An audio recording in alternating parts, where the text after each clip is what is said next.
Also in fandom drama, the Swords and Sapphics podcast decided to just go mask off white lady bigotry last week. The podcast, meant to promote small-time authors, has actually been quiet for a little while, but came back to life last week to advertise an itch.io book bundle. At first blush, it was a pretty standard Sapphic self-pub bundle.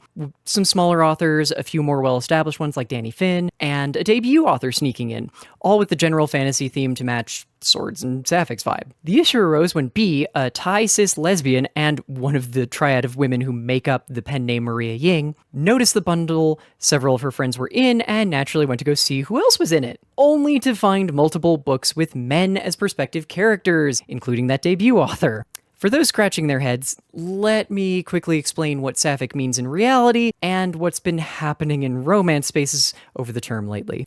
Sapphic refers to the romantic and sexual feelings felt between non-men for each other. So, a bi-woman is sapphic. Her relationships with women and enbies are sapphic. Her relationships with men, however, are not, despite her holistically technically being sapphic. Get it? It's a word to describe the specific romantic and sexual relationships between non-men, without using language like lesbian that could feel exclusionary to bi women and non-binary folk. However, in slop romance circles, it's quietly become a marketing phrase to attract straight cis women who want to feel progressive while still reading het slop. So you get a lot of sapphic books lately with whole MF sex scenes and a close femme friendship. It's been a personal issue for B for a while now, and to this mutt, too. Well, naturally, after B discovered the issue and brought it up with the podcasters, they did something about it, right? Well, yes, they killed the bundle. Kicked out every trans woman and most of the enbies, several of whom found out about the drama when they noticed the already rather quiet Swords and Sapphics Discord was no longer available to them, and proceeded to try and defame B.